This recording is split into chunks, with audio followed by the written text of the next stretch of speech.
শহীদ পরিবার ও আহত জুলাই যোদ্ধাদের সম্মান জানিয়ে নরসিংদীতে আপ বাংলাদেশের আলোচনা সভা অনুষ্ঠিত। নদী Bangla group, Narsingdi TV news update. 4 July শুক্রবার বিকেলে নরসিংদীর প্লেস ক্লাবে ইউনাইটেড পিপলস বাংলাদেশ নরসিংদী জেলা শাখার আয়োজনে জুলাই বিপ্লবে শহীদ ও আহতদের স্মরণে এক আলোচনা সভা অনুষ্ঠিত হয়।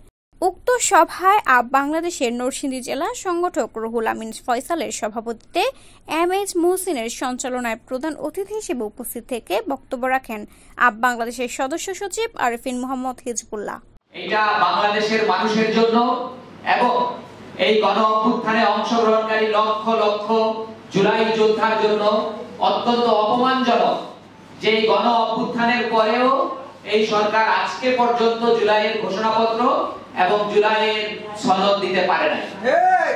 আমরা সরকারের এই ব্যর্থতাকে শুধুমাত্র ব্যর্থতা মনে করছি না, আমরা মনে করছি যে এটা জুলাইয়ের সাথে গাদ্দারি, এটা শহীদদের সাথে গাদ্দারি এবং গণ অভ্যুত্থানের যে স্পিরিট, যে কমিটমেন্ট ছিল সেই কমিটমেন্টের সাথে গাদ্দারি। আজ জুলাই প্রায় 1 বছর পেরিয়ে গেল। অত্যন্ত লজ্জাজনক আমাদের জন্য যে বিপ্লবের মাধ্যমে জুলাই অভ্যুত্থানের মাধ্যমে যে সরকার গঠন করা হয়েছে তাহমিদের পিতা আজকে বিচার চাইতে হয়। আজকে আমাদের অত্যন্ত দুঃখজনক। আমরা অতি দ্রুত যত ইন্টারিমের কাছে আবেদন রইল, আমরা জুলাই অভ্যুত্থানে যারা নিহত এবং আহতদের দ্রুত বিচার কাজ সম্পাদন করা হোক এবং আমাদের জুলাই ঘোষণাপত্র অতি দ্রুত বাস্তবায়ন করা হোক। এছাড়া বিশেষ অতিথি হিসেবে উপস্থিত থেকে বক্তব্য রাখেন আপ বাংলাদেশের কেন্দ্রীয় সদস্য ডাক্তার জাহিদ হাসান ও অ্যাডভোকেট আব্দুল আলিম। যে কোনো মৃত ব্যক্তির স্মরণ সভা যখন আমরা করি তখন সেখানে মূলত আমরা ওই মৃত ব্যক্তির জন্য দোয়া কামনা করি, তার মাগফিরাত কামনা করি, আল্লাহ যেন তাকে ভালো রাখেন এবং তার যদি কোনো ভালো গুণ থাকে সেগুলো নিয়ে মূলত আমরা আলোচনা করে থাকি।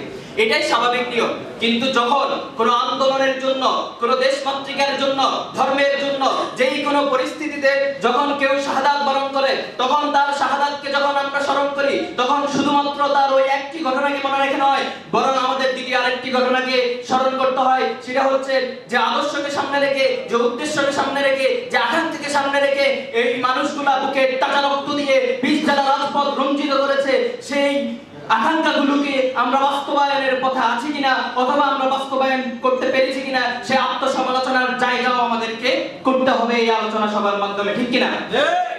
জুলাই আন্দোলনের পর এক এক দল শহীদদের সংখ্যা নিয়ে তাদের ভাগাভাগির অবস্থা আমরা দেখেছি।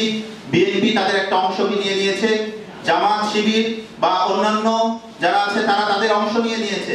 কিন্তু আমরা বলতে চাই জুলাই আন্দোলনে যে 2000 বা তার অধিক শহীদ হয়েছে, আমরা আপ বাংলাদেশ সলামতারা, আমরা আপ বাংলাদেশ সলামতারা যারা এখনো হসপিটালে এবং বিছানায় বসে কাতরাচ্ছে, আহত হয়ে কাতরাচ্ছে, অঙ্গ হারিয়ে নিয়ে কাতরাচ্ছে, চোখ হারা, পা হারা ভাই ও বোনেরা, আমরা হলাম তারা।